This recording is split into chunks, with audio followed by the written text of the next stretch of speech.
Getting fired wasn't the worst part.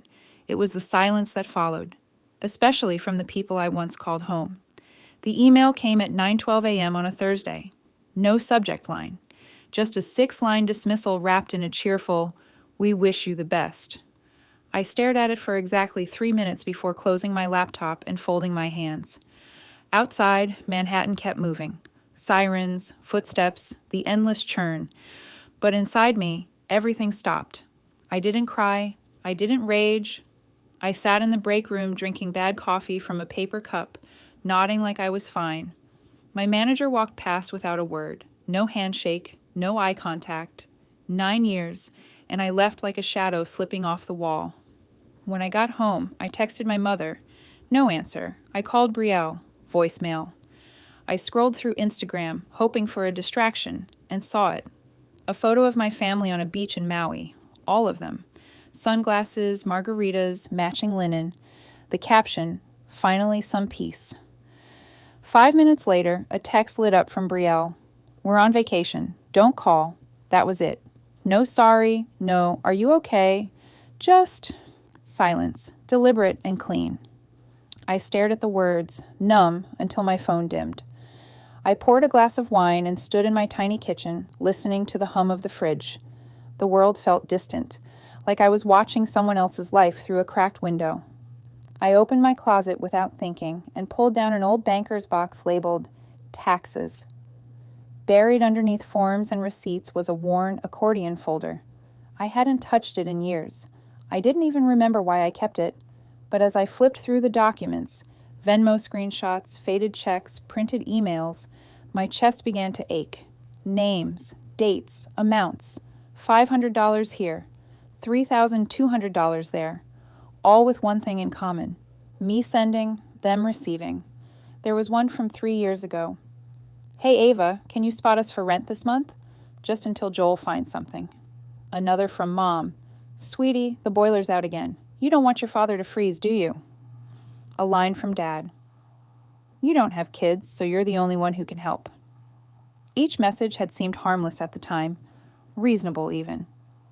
But in this moment, after losing everything, after being shut out, they read like confessions. I sank onto the couch, folder open on my lap, and let the pages fall around me like snow.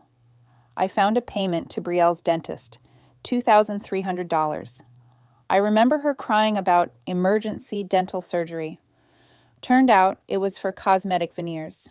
Another page, $6,000 for Chloe's freshman housing, $4,500 for a family emergency that turned out to be a surprise cruise, $1,500 to cover Dad's back surgery. I never got a thank you for that one. Just a follow-up request to help with the prescriptions too. I had always told myself it was love, that giving meant belonging. That sacrifice was the glue. But when they vanished the moment I needed someone, I realized it had never been about family. It was about access. I picked up the folder again and noticed a receipt from 6 months ago, $12,000 wire to Mom. The memo read, "Credit consolidation." I remember asking what it was for. She replied, "Just trust me. You're the only one who understands." That sentence hit different now. I closed the folder, stood up, and walked to my kitchen table. Carefully, I began separating the papers into piles, by person, by purpose, by year. I didn't know why, not exactly. Maybe it was instinct, maybe it was self-defense, maybe it was the first real boundary I'd ever drawn. At 1:17 a.m., I opened a new Google Drive folder and uploaded everything. I named it Family Truth. Then I started printing, color-coded, labeled, chronological. I wasn't crying, I wasn't angry, I was organizing. There's a certain stillness that follows when you stop making excuses for other people's behavior. It's not peace, not yet, but it's the space where peace could grow. I stood by my window, watching the city lights blink without meaning, and whispered into the silence that had once terrified me. If I mattered so little, why did they take so much? People forget what they took from you, until you show them the bill.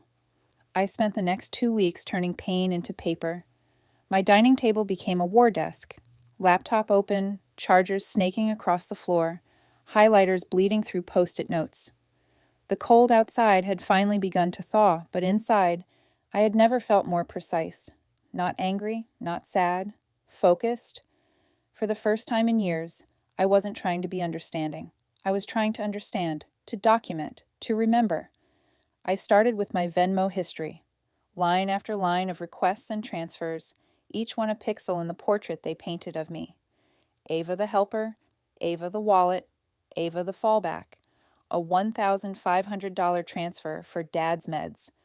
I remember that night, how Mom called while I was boarding a subway and said, "Just a little something to tide us over, sweetheart. You know how these bills pile up." I had nodded, like always, even though no one could see me. Next came the emails. Subject lines like, "Quick favor," or "One last time." Every message had the same rhythm, urgent, needy, affectionate, and always followed by silence once I sent the money, like my love had been received and stored, and the transaction was complete. I organized the receipts into folders by person. Brielle was red, because of course she was. Mom was blue, which felt ironic given how cold she could be. Dad was green for the cash flow. Chloe, yellow, bright, cheerful, clueless. Every so often, I'd stop and replay an old voicemail. There was one from Mom, warm and syrupy. "You're such a blessing, Ava.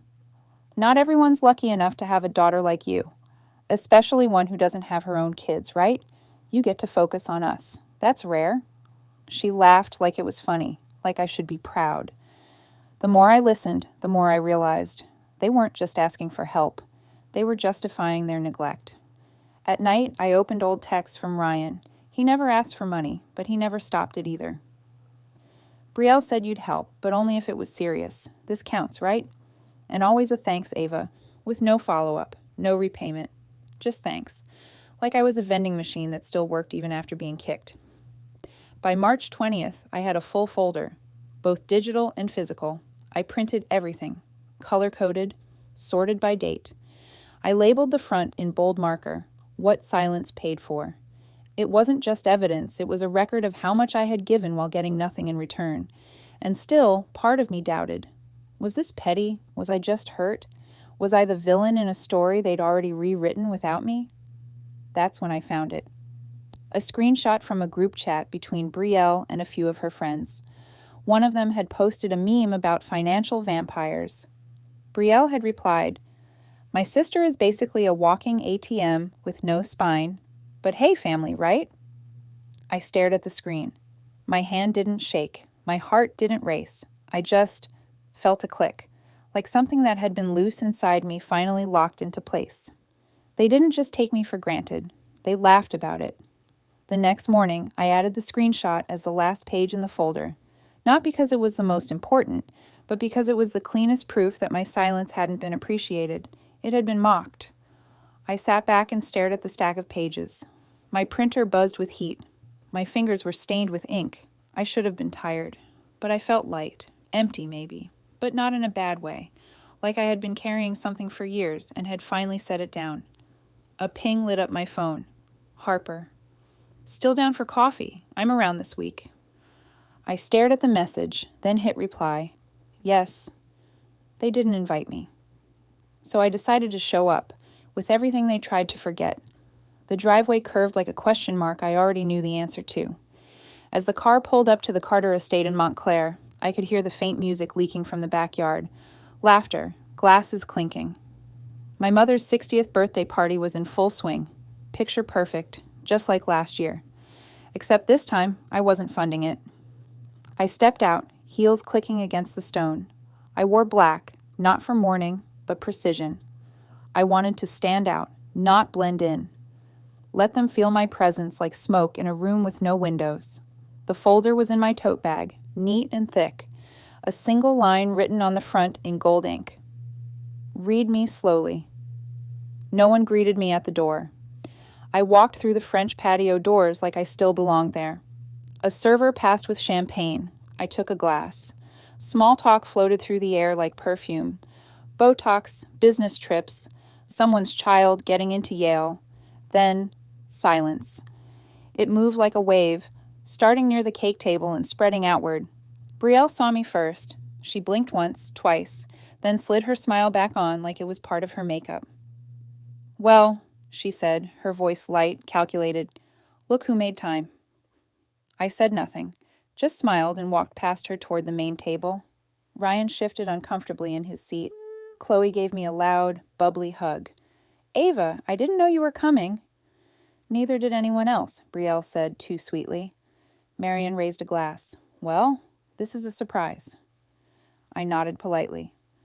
"Happy birthday, Mom." She opened her mouth to respond, but I was already unzipping my bag. I placed the folder in the center of the table with both hands. The thud echoed, subtle but final. "What's this?" Brielle asked, reaching for it. I sat down across from her. "You'll see." She opened it with the same smug smirk I remembered from our childhood, the one she used when she stole my things and made me say thank you for noticing. She flipped past the cover page, past the color-coded tabs. Red, blue, green, yellow. Her fingers slowed, then froze. Page 3. Her face drained. The smirk slipped. "Is this a joke?" she said too loudly. Ryan leaned in to see. "What is it?" I didn't answer. I let the silence do its job. Page 5. The screenshot from the group chat. The one where Brielle called me a walking ATM with no spine. Ryan's eyebrows lifted. His mouth tightened. "This is..." Brielle began, then stopped. Her fingers trembled as she flipped another page, another Venmo receipt, another email, another lie, exposed with timestamp and detail. I didn't look away. I didn't speak. This wasn't a speech. This was a reckoning. "You kept files on us?" Brielle shouted, standing up so fast her chair screeched backward. "No," I said, my voice calm. "I kept proof." Her mouth opened, then closed, then opened again. Nothing came out. Marion stood slowly. "Ava, we're not doing this here." "Oh, but we are," I said, reaching into my tote one more time. I slid a second envelope onto the table. Crisp, sealed, official. Gold sticker from the notary still intact. "These," I said, "are legal documents. Power of attorney revoked. Emergency contact removed. Starting tonight, I'm no longer yours." They wanted to vote me out of the family. Funny. I was never even truly in it. The room was a cracked vase pretending to still hold water. Conversations had stopped, music had faded to the background, and every face around the table was fixed on the envelope I'd just placed beside the folder. I sat there with my spine straight, palms resting gently on my lap like I was attending a hearing, not a birthday party. Brielle was the first to speak. Of course she was. "You kept receipts? You printed out screenshots like some psycho?" The word hung in the air like a loose wire. I didn't flinch. "I kept records because someone had to," she scoffed. "This is manipulation. You planned this whole little ambush. You waited until Mom's party just to ruin it." "I didn't ruin anything," I said. "I revealed it." Marion's voice cut in, sharp but brittle. "This isn't the time, Ava." I turned to her, slow and deliberate. "You had 5 years. You chose silence. This is your moment to listen." I reached for the folder again, pulled out the red tab marked Brielle, and opened it flat on the table. "Let's start here." Brielle backed up half a step. $8,000 for Joel's failed rehab. $2,300 for your dental work. Cosmetic, not medical. $4,500 for an emergency that turned out to be a spa retreat in Arizona. Need me to go on? Her face flushed deep red. "I paid you back for some of that." I nodded. $300. Once. On my birthday. Labeled Teodex Sis. She opened her mouth again, but no words came. I turned to Marion. $12,000 to pay off your credit card. 5 years of electric bills. Groceries. Mom, the heat bill's overdue. Ring a bell? Henry cleared his throat. "We were going through a rough patch." "You were always going through a rough patch," I said, not looking at him. "And I was the patch." Ryan shifted uncomfortably. He looked at the page in front of him, one marked with his name. I didn't say anything. I just turned it toward him. On it, a hotel receipt in Santa Monica, 3 nights charged to his card, and a message from Brielle to a friend that read, "He'll never know." I booked it under his work travel, then came the name. Alyssa. What is this? Ryan said, blinking. What is this, Brielle? Brielle's jaw moved, but no sound came out. Chloe stood a few feet behind her, arms crossed, lips pressed tight. Then she leaned toward Ryan and whispered, just loud enough. I thought something was off. Years ago. But I didn't say anything. The silence that followed wasn't still. It pulsed. Brielle's voice cracked. You're turning everyone against me. I'm not turning anyone, I said. You did that all by yourself. Marion looked like she wanted to speak, but her hands just fluttered helplessly at her sides. Brielle's eyes scanned the room, frantic. You're pathetic. Seriously, you show up out of nowhere with a damn dossier like some FBI agent? What, you think this makes you noble? You're insane. No, Ryan said suddenly. His voice was steady, but low. She's not. Everyone turned to look at him. He held up the folder. This is undeniable. You lied to all of us. Brielle's body went rigid. Then she snapped. You're really going to side with her? She shrieked. After everything I've done for you? She slammed her hand on the table so hard the silverware jumped. Then she stormed out, heels stabbing into the hardwood like gunshots. The door slammed behind her. No one moved. Henry finally muttered, We should have handled this privately. I turned to him. You mean quietly? He didn't reply. Then I turned to Marion. Her eyes were glassy, but she hadn't shed a tear. Not yet. She looked like someone desperately trying to hold on to the version of reality that served her best. Tell me, Mom, I said softly. When exactly did I stop being your daughter? She didn't answer. Not with words, just silence. Then her face cracked. She covered her mouth with her hand and broke into tears. The silence I used to fear became my sanctuary. The morning after the party, I woke to no texts, no missed calls, no crisis alerts, just sunlight sneaking through the curtains, and the soft hum of a world that, for once, didn't need anything from me. I sat on the edge of my bed and let the stillness stretch. The kind of quiet that once made my skin crawl now felt like silk, clean, unbothered. I walked barefoot to the kitchen, brewed coffee slowly, and watched steam rise like a soft exhale.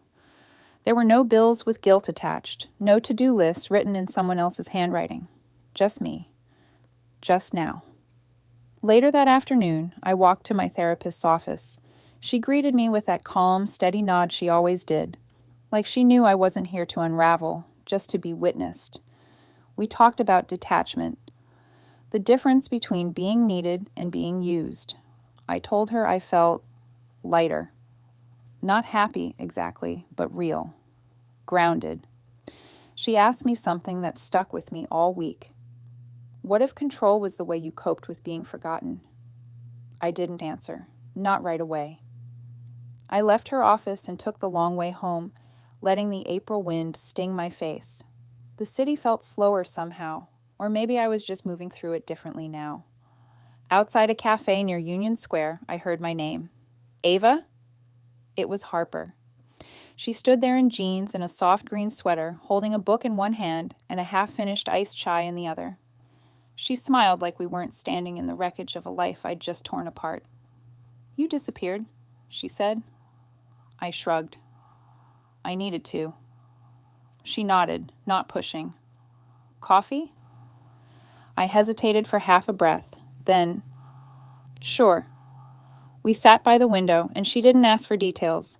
She just told me about a hiking group she joined on Sundays, how good it felt to be away from screens and into breath and dirt and sky.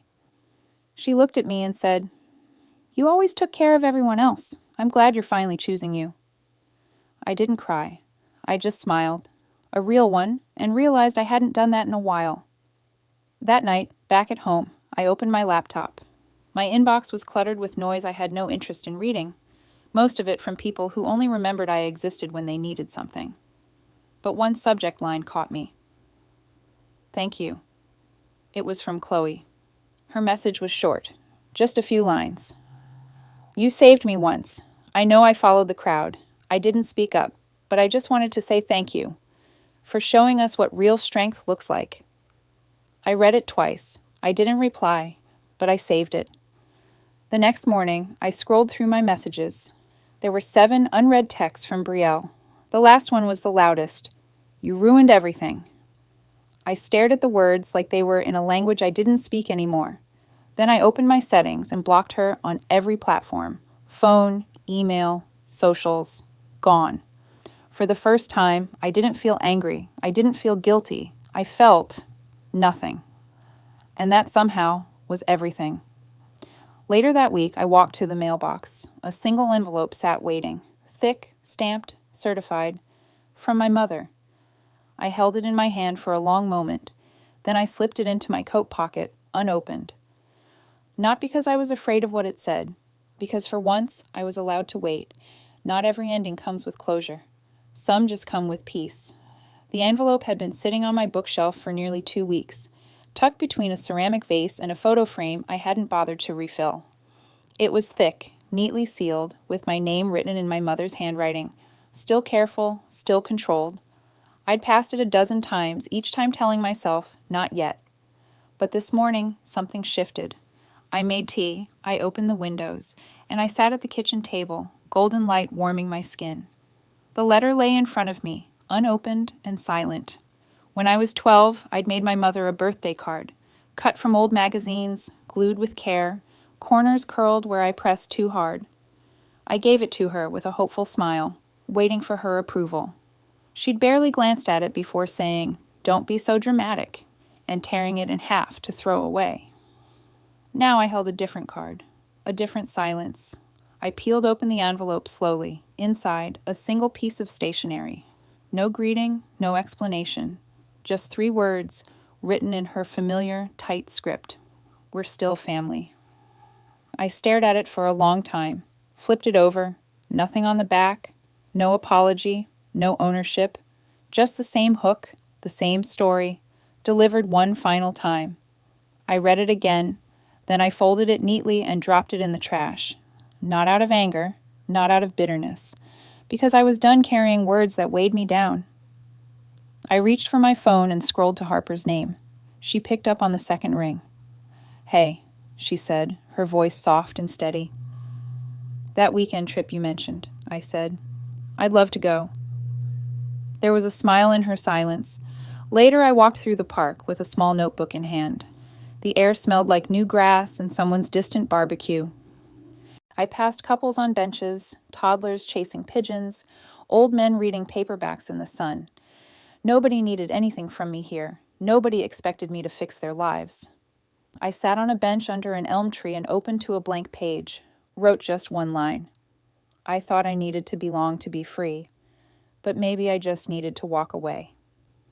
The sun shifted behind the clouds, softening the light. A breeze caught the corner of my page. I held it still, then closed the notebook and tucked it into my coat. That afternoon, I opened my medical file. For the first time in years, I updated my emergency contacts, deleted the old numbers, typed in Harper's name. Her number, it wasn't a statement, it was a choice. And for the first time, the choice was mine. I poured a glass of water, turned off my phone for a moment, and just sat with the quiet. Not the kind that comes after slamming doors or unsent messages, but the kind that settles into your bones and says, "You're safe now." My phone buzzed once. Chloe, still here, no expectations. I stared at the message for a moment, then typed back, "Maybe soon." The silence that once haunted her became the very thing that saved her. When the masks fell and the truth stood unshaken, what remained was not a broken woman, but one who had simply stopped apologizing for surviving. Justice does not always arrive with thunder.